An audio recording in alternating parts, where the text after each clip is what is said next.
Google I/O was 3 weeks ago. I know I'm late, but honestly, I think that worked in your favor because instead of getting the day one hard takes, you are getting everything that actually matters after the dust has settled. Let me walk you through what Google announced and more importantly, what it actually means.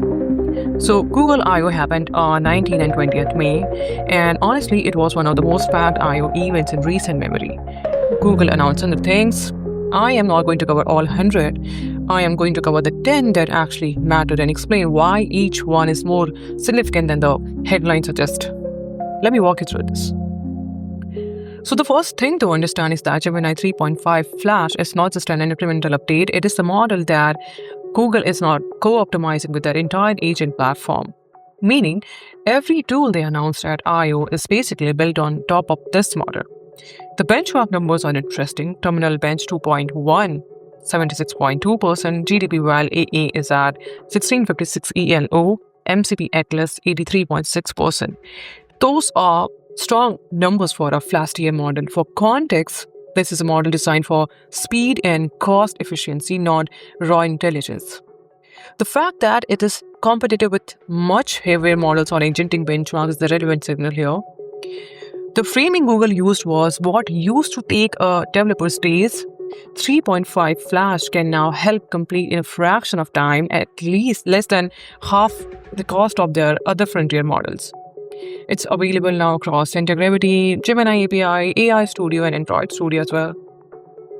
So, Gemini Omni is one I find genuinely interesting from a technical standpoint.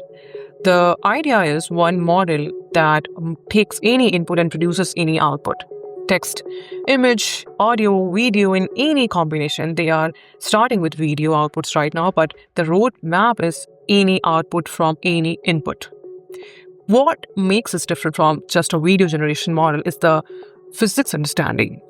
Google said Omni has improved understanding of forces like gravity, kinetic energy, and fluid dynamics. So, generated scenes are more physically realistic. Objects behave the way they should behave in the real world. And everything generated with Omni gets an imperceptible synth-ID watermark. Embedded automatically, you can verify any content through the Gemini app, Chrome, or search just by asking, is this made with AI? Synth-ID has already been used 50 million times globally and is now expanding to search. Rolling out now all Google AI Plus Pro and Ultra subscribers globally.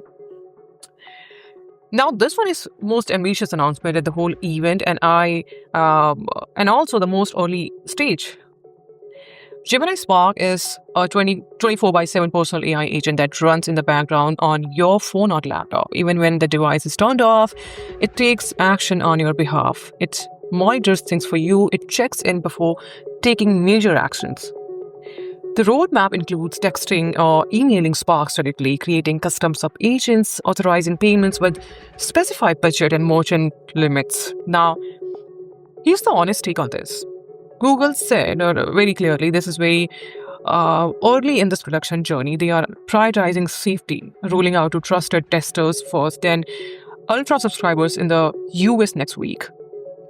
So the vision is clear. The reality right now is limited. Watch this over the next few months and we'll see what comes out. So Antigravity is Google's answers to Google Cloud Code and Cortex. And 2.0 is a significant update. The core new capability is sub-agent teamwork. You give Antigravity a complex task. It spins up dozens of specialized sub-agents to work in parallel writing, testing, and debugging code autonomously over extended long-running sessions. They demonstrated this at I/O by having the system build a functional operation system from scratch and scheduler, memory management, file system, every line of code written by the agent team autonomously. They also shipped Antigravity CLI for terminal users, Antigravity SDK for developers who want programmatic access and managed agents in the Gemini API, where a single API call provisions a remote Linux environment for the agents to run. The interesting strategy move here is that Google is explicitly unifying everything onto Antigravity. They retired Gemini CLI and are telling users to migrate to Antigravity CLI, one platform for all agent-first development. And Google said this is the biggest upgrade to search in over 25 years. That is a bold claim. Let me explain what actually changed. AI mode has crossed 1 billion monthly users. Search queries reached on all-time high last quarter. And now AI mode and AI overviews are merging into one seamless experience. You flow from a question to a search results page to a follow-up in AI mode without any friction. The more interesting thing is generative UI. The search can now build completely custom layouts for your specific questions on the fly, interactive visuals and tables, graphs, simulations. Not a template, a custom interface generated specifically for what you ask for. And information agents, you can now create AI agents that run 24/7 in the background, monitoring the web for updates on any topics you care about. They sent you synthesized dates, multiple agents simultaneously rolling out this summer to Pro and Ultra subscribers. So this one sounds like a shopping feature, but I think it's actually more significant than that.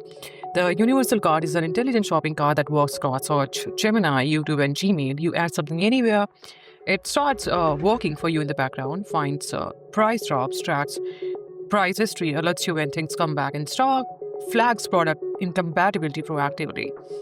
The interesting part is that it's built on Google Wallet, so it understands your payment method perks, loyalty points, and merchant offers, and intelligently helps you choose between payment methods at checkpoint.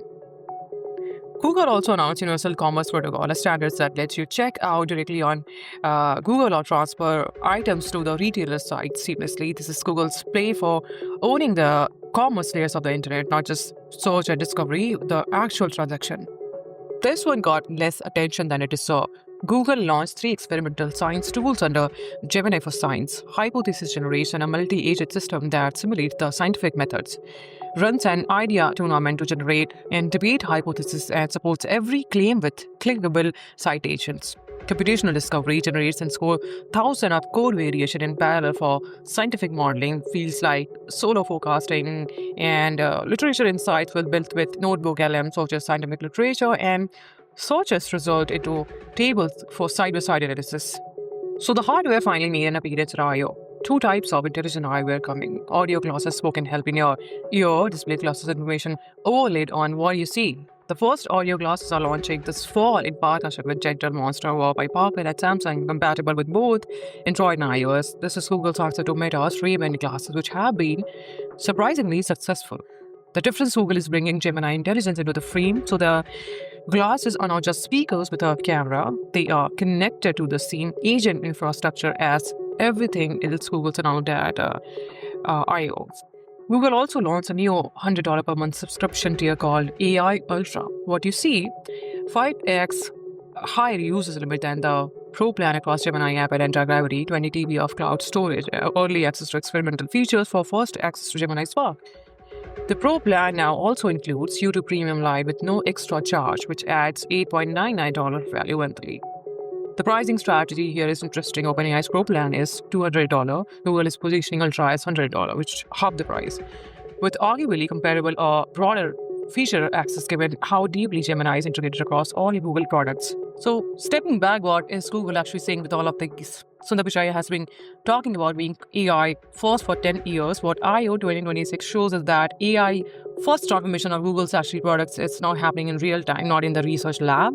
In production across search, Google, YouTube, Maps, Workspace hardware. The thread connecting everything is Gemini 3 Flash and Antigravity agent platform. Every major announcement and I/O runs on one or both of these. That is a deliberate architectural decision. Google is making one bet that agentic AI on built on a fast, efficient model and a unified agent platform is the right direction, and it's consolidating everything around that bet. Whether that is the right call, we will see, but the scale of this execution is hard to argue with. So that is Google I/O 2026 100 announcements. I cover the 10 that actually matter: Gemini 3.5 Flash, and only on the model side, Sparks and Antigravity 2.0. On the agent side, the biggest search upgrade in 25 years, Universal Cart, Gemini for Science, extra glasses, a new $100 subscription, and a clear signal that Google is consolidating its entire product stack around one agentic platform. A lot happened. The question is now the execution.